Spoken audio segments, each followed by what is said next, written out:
Good morning, my brothers and sisters. Welcome to episode 15 of Be With Me. We are in the middle of a Peter argument towards the men of Jerusalem. Here's the story. We're in Acts chapter 2. The Holy Spirit has come down on the Galilean Jews. There's been a group of devout Jews who witnessed this but didn't have the Holy Spirit be poured out upon them. And they mock the group of people who have received the Holy Spirit. And then Peter addresses that sort of mocking crowd, and he makes an argument for Jesus. So today we're going to go through Peter's organized argument. Here it is. This is from Acts chapter 2, verse 22. Men of Israel, hear these words. Jesus of Nazareth, a man attested to you by God with mighty works and wonders and signs that God did through him in your midst, as you yourselves know. This Jesus delivered up according to the definite plan of and foreknowledge of God, you crucified and killed by the hands of lawless men. God raised him up, loosing the pangs of death, because it was not possible for him to be held by it. Then he goes to Psalm 16. For David says concerning him, I saw the Lord always before me, for he is at my right hand, that I may not be shaken. Therefore my heart is glad and my tongue rejoiced. My flesh also will dwell in hope. For you will not abandon my soul to Hades, or let your Holy One see corruption.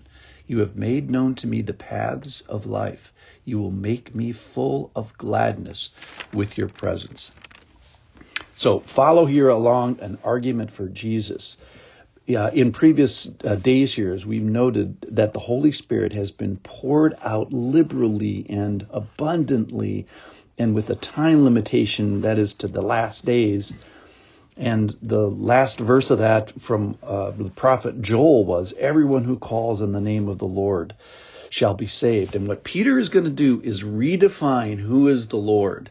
So up to this point, for thousands of years, it's been the Father. So when you refer to the Lord, you're pointing to the one person of the Trinity.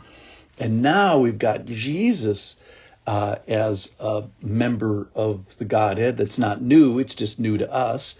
And then we have the Spirit being poured out in a new way. So now we get the full aspect of the Trinity. And Peter is going to redefine for the Jews who is the name of the Lord. So for thousands of years, it's been one way, and now Peter is saying it's different. But here's the thing. We already have a prophecy from Joel telling us that the Holy Spirit is coming. Now we're going to get a prophecy from David saying that Jesus is the one, plus all this other stuff. So here's some things that we know about the people that were listening. We know that they're a diverse crowd, that they're a multinationality group from 1,000 miles to the east, west, north, and south. And we find that they're described probably most poignantly as being devout.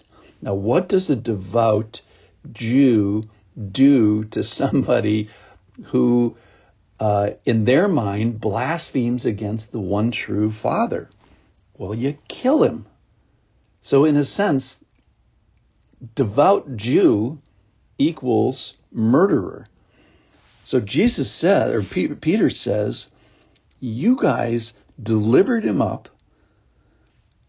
You crucified him and killed him by the hands of lawless men. But he blames them. He says, you crucified, you killed him.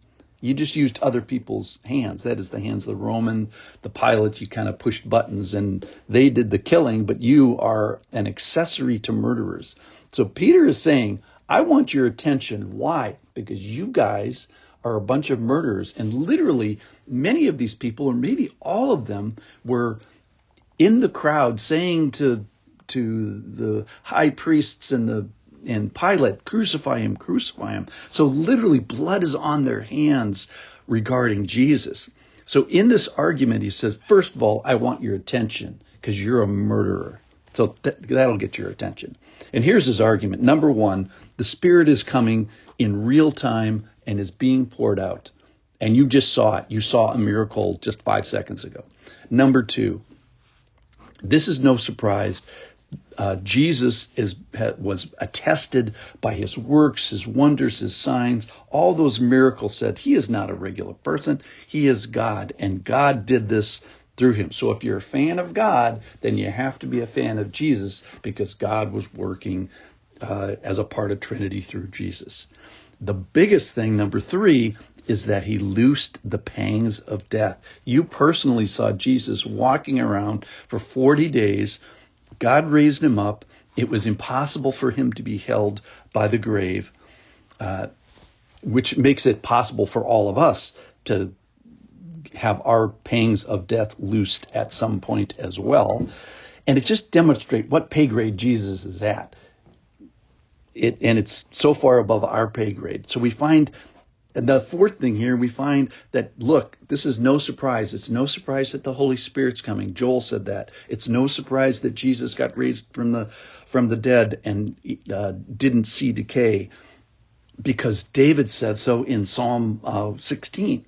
So these 4 arguments he makes to a bunch of murderers. You killed Jesus. You murdered him. And this reminds me of the story of when Nathan the prophet in 2 Samuel 12 confronts David and says, basically, you killed Uriah, you took his wife Bathsheba. And David had a chance to either sort of argue against this bunch of evidence, but he didn't. What he said at the end of that confrontation with Nathan the prophet is, I have sinned against the Lord. So stick around. We'll see what happens to these devout Jews who have been confronted with the Spirit, confronted with the attestation of God, confronted with the resurrection, and confronted with, wait a minute, this has been going on for a long time. That even David talked about this 1,000 years before that. So let's let our hearts be struck as well as we see Jesus through the eyes of these killers. Thank you for listening. I hope to see you tomorrow.